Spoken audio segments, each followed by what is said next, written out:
Summer 2025 LEGO Star Wars leaks just dropped. Let's get into it. The Republic Juggernaut is 813 pieces on $160 and it is very small for the price. This might be the smallest $160 LEGO Star Wars set of all time. It looks tiny and I'm curious to see how it looks compared to older versions of the turbo tank, but I'm very disappointed in the size. I wish we got something that was more of a troop carrier here. Much has been made about the blue accents around the wheels and at the top of the cockpit. I think the accent looks alright in the pictures, although I think it's too much of a contrast. In live action pictures of the model, it doesn't stand out that much, so I think they could have gotten away with just gray again. Seems like they went out of their way to use this blue accenting, and I don't think it looks the best. It's nice to have the crow's nest back, although it's very weird that it's not fully enclosed, just kind of sits a figure on top of it without having anything really around him. The stud shooters on this or whatever, I don't love them. They take away from the way the model looks, but at least they're a decent color and blend in a little bit. Overall, this Juggernaut really doesn't do much for me, and I'm gonna look into customs or maybe even going for an older version of the set.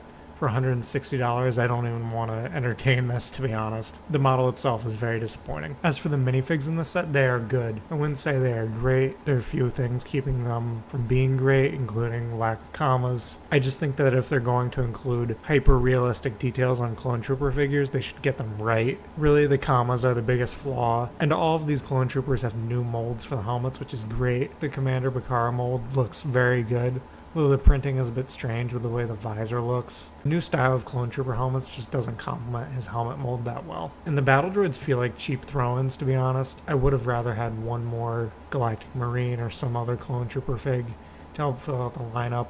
3 battle droids just doesn't really do much when you're including an entire Juggernaut for the Republic side and just 3 battle droids for the Separatist side of the set. The UCS ATST is 1,513 pieces and $200. It's a great looking model.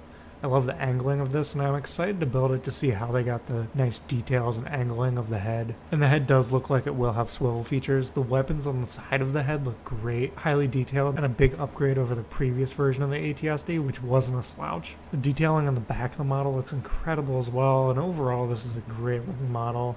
It does have a small interior for 2 troopers, although they're not minifig scale seats. The one fig included is an ATSD driver, which is very nice, but I do wish it had dual molded legs. I think this is the best set of the summer and maybe the least talked about. Jango Fett's Starship is 707 pieces and $70. Has a wonderful box art of the asteroid field in Geonosis. Would have loved to have seen the UCS version with this box art, but the actual model itself is solid. It's very similar to the Boba Fett's version that came out a few years ago, and it's a small model. It's not going to be able to do much. The actual shaping is very nice, and it does come with a stand, much like Boba Fett's version, to be able to hold up the model, which is a nice inclusion. The Jango Fett included does not have arm printing like the UCS version, but it does appear to be largely the same. The Boba Fett in this set is the same as the UCS version. The Lama Su is a great inclusion. It makes me wish they include that in the UCS version. I will have to pick it up separately. Overall, this is not a bad set. Decent value for $70, especially compared to the other leaks we got. The Battle of Felucia Separatist MTT is 976 pieces and $160. The model itself looks pretty good. It's certainly very nice in terms of the shaping of the model and overall the build techniques they used. I do wish they didn't include stud shooters on the front. They're a bit distracting from the rest of the model. It looks like the big dome piece on the front is a print, which is excellent. And I do think this is a pretty interesting model, although it is underwhelming that it's just 6 battle droids. We really need something bigger, and this feels disappointing. I would have loved this set to hold 20 battle droids like the 2007 version. This just doesn't pack as much punch. There are some extra bits and bobs in the back of this MTT, including some storage for weapons. There's also a nice compartment for a pilot battle droid to sit in.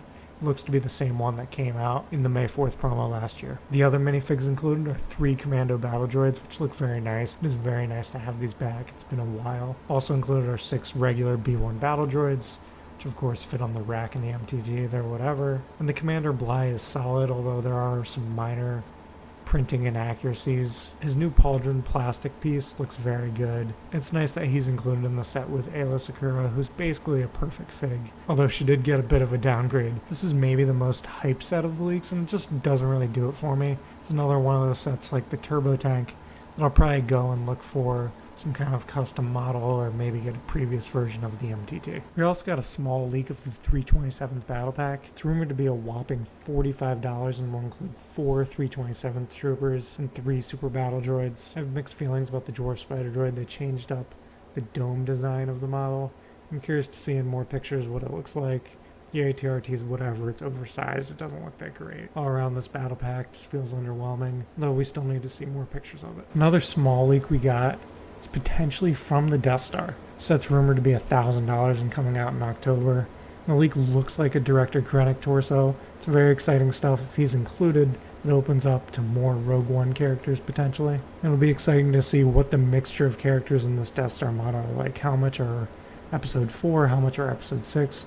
And it looks like we'll have Rogue One included as well. It's a very exciting prospect for this $1,000 Death Star.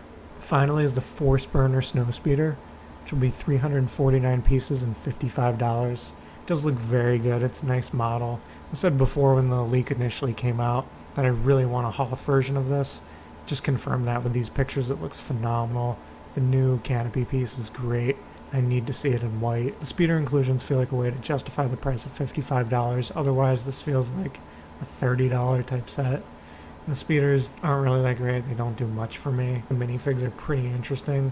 I don't know much about Rebuild the Galaxy, but they look very cool, including Solitis, who is a Duro Sith figure. And this set is really cool because it includes new colors for lightsaber blades. The purple and the orange included are really interesting. One notable set we're still missing is the V19 turret, which I'm very excited for. But still, this accompanies the major sets of the summer, and they feel a little underwhelming. I am very excited for the UCS ATST though. Thanks for watching, guys. If you enjoyed, like and subscribe. See you in the next one.